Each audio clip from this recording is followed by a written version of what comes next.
A vast and bountiful continent, Africa is roughly 10 times larger than India and 3 times larger than China. It boasts nearly 18% of the world's population and roughly 30% of the mineral resources. But despite its abundance, Africa remains the poorest continent. The United Nations rated 35 of the 46 least developed countries in the world as African. More than 3/4 of the continent's population live in countries where life expectancy, income, and education fall well below the global average. To be sure, Africa is a wealthy continent with many impoverished people. A variety of factors have contributed to poverty in Africa, including external factors such as slavery, colonialism, and the Cold War, which inflicted lasting damage on African societies and economies. Additionally, exclusion from Western-dominated global governance institutions has had detrimental effects. However, blaming only external forces for Africa's shortcomings is not entirely accurate. The continent's colonial legacy has provided some African leaders and citizens with an excuse for their own mismanagement, corruption, and coups, which have hindered progress since gaining independence 60 years ago.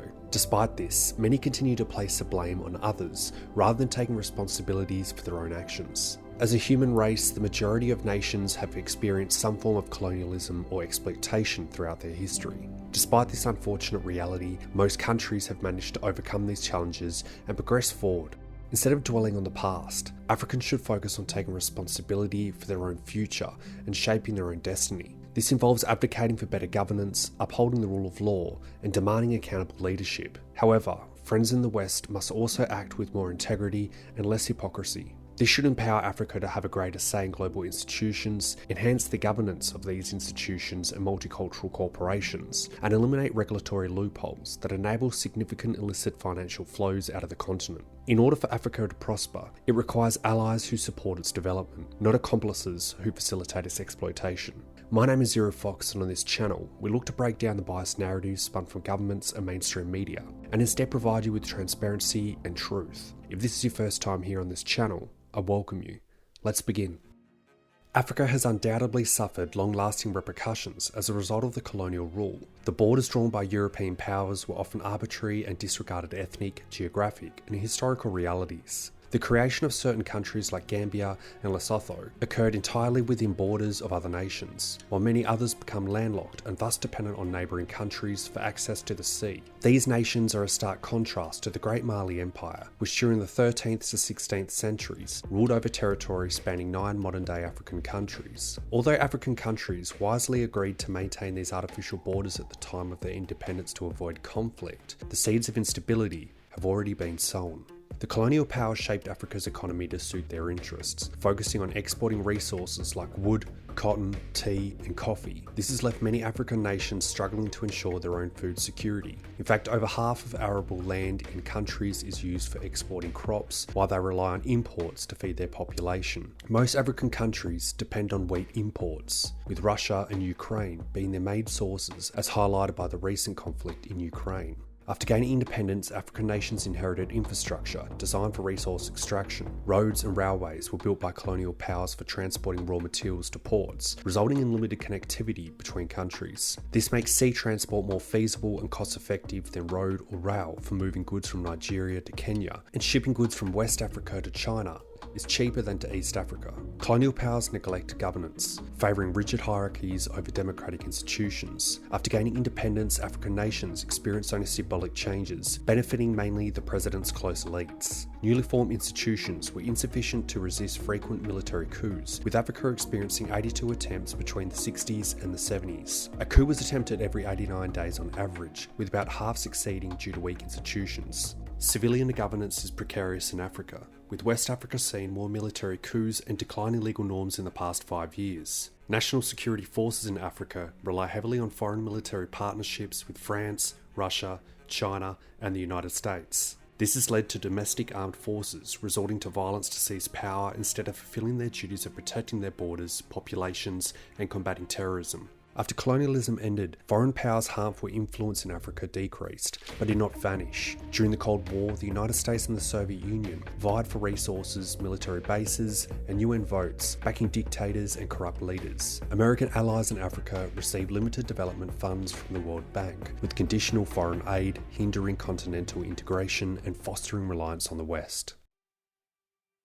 Although Africa has suffered greatly from its history of colonialism and Cold War interference, these factors alone do not account for all of the continent's current difficulties. African leaders must bear responsibility for missed opportunities, poor governance, corruption, and even criminal activity. One of the costliest mistakes has been the mismanagement of natural resources, particularly by oil and diamond producers who have exploited their country's wealth while neglecting other sectors of the economy. In Nigeria, for example, the discovery and development of oil led to a decline in agriculture, and the country is now a major food importer. Similarly, the Democratic Republic of Congo, with its abundance of copper, cobalt, and oil reserves, should be one of the wealthiest nations in the world, yet instead it remains impoverished, unstable, and dependent on the peacekeeping forces. Regrettably, good governments and competent leadership has been in short supply, and Africa has had its share of authoritarian leaders in the latter half of the 20th century. The leaders pillaged their countries, benefiting their families and allies, and restricted the rights of their citizens. Their actions amplified the perception that corruption was pervasive throughout the continent, prompting legitimate investors to avoid Africa, while corrupt business people flocked to it. The repercussions were severe and continue to be felt today.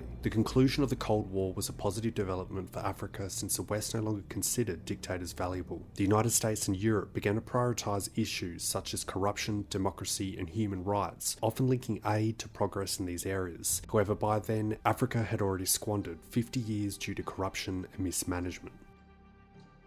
Africa remains on the fringes of the worldwide system, excluded from international establishments and regarded as a problematic situation that needs fixing. The current multilateral system, formed after World War II, is inadequate in serving and representing the current global community. Despite a widespread agreement on the issue, the international community has yet to take decisive action. It is high time for a fresh perspective on the objectives and management of organisations like the World Bank, the International Monetary Fund, and the United Nations. For example, the United Nations Security Council has lost its effectiveness due to the veto powers of 5 permanent members, namely China, France, Russia, the United Kingdom, and the United States. These countries are reluctant to relinquish their unjust advantages, even if it hinders a critical institution. This present state of global governance is intolerable. Africa has been neglected by the G7 and G20 groups of major economies, which has significant ramifications. The G7 doesn't have any African members, and only South Africa is a member of the G20. In contrast, the African Union isn't represented at either group, and while it might be occasionally invited to events, it doesn't have a seat at the table. As a result, Africa has little influence in setting international standards that impact crucial areas such as combating corruption, funding development, and addressing climate change. Africans have been appealing to the West for increased collaboration in their fight against corruption, given that the funds looted from the continent typically find their way into Western banks. However, Northern American and European nations have been unwilling to create public databases that reveal the identities of individuals who own or benefit from opaque, nameless corporations, even though they frequently chastise Africans for corruption.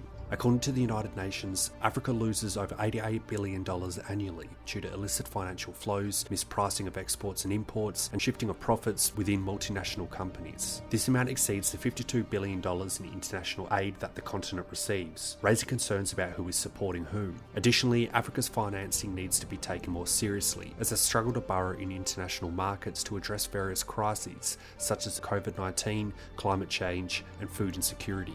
Despite Western officials lecturing Africans on inequality, the rich are getting richer while the poor continue to suffer, in part because borrowing African countries must pay exorbitant interest rates. The responsibility for the climate crisis lies with Western nations, and it is imperative that they acknowledge this fact and cease demanding African nations to prioritise remedying a situation for which they are not accountable. The average North American produces 14 tonnes of carbon emissions yearly, while Europeans and Chinese emit 7 tonnes. Comparatively, Africans emit only 1.1 tonnes. Western countries refuse to adopt the straightforward solution of pricing emissions and allowing market forces to operate. Instead, they concentrate on attaining carbon neutrality by encouraging energy sobriety or modifying people's habits to lower emissions. While this is a reasonable strategy for high-emitting developed countries, it is illogical for low emitters whose populations still lack basic access to energy.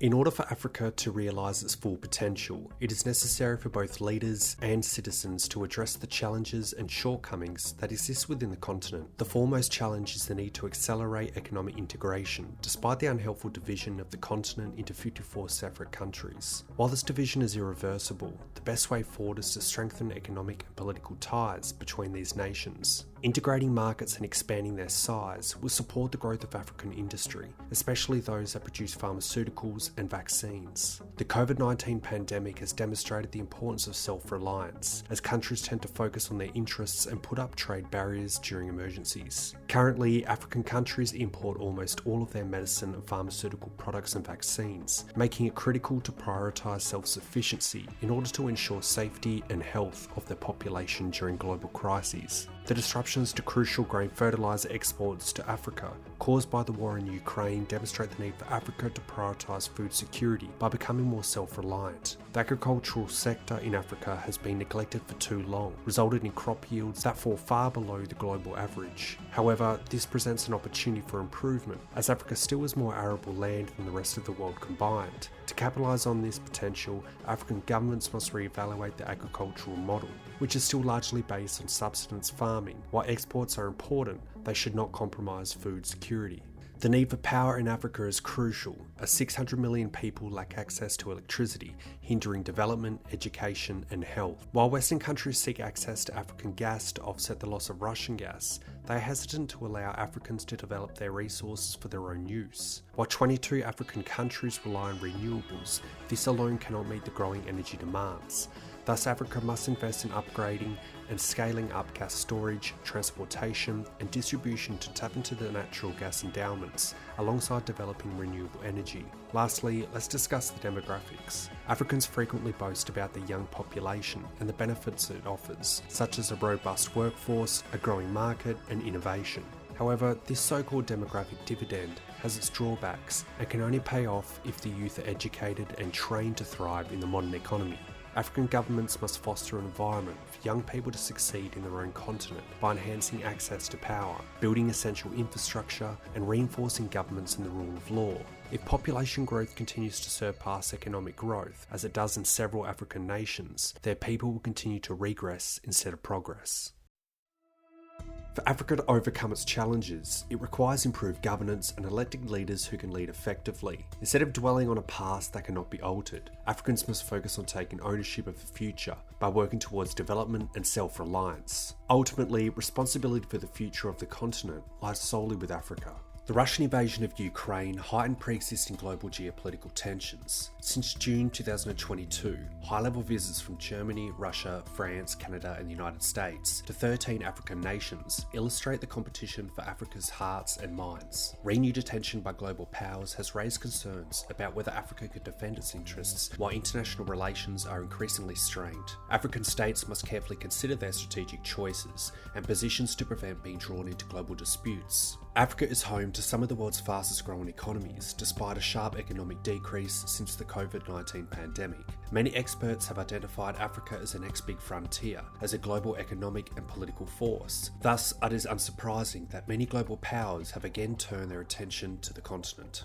The visits by these nations are aimed at creating new partnerships and addressing common mutual challenges. While the fact that global powers have their strategies for Africa, when these restrict Africa's ability to negotiate its space in the world, it may diminish the continent's agency. The intensifying competition between China and the US, and powers such as the European Union, United Kingdom, India, Turkey, and Russia are all vying for greater influence across Africa, will likely have important consequences for peace, stability, democracy, human rights, and development across the continent. Africa has the freedom to take advantage of these various external partnerships on offer. Nevertheless, in doing so, African nations should assert their interests so that the continent benefits from renewed attention. This can help prevent African states from being used by external powers to put their interests ahead of Africa's. Well, that wraps up the video.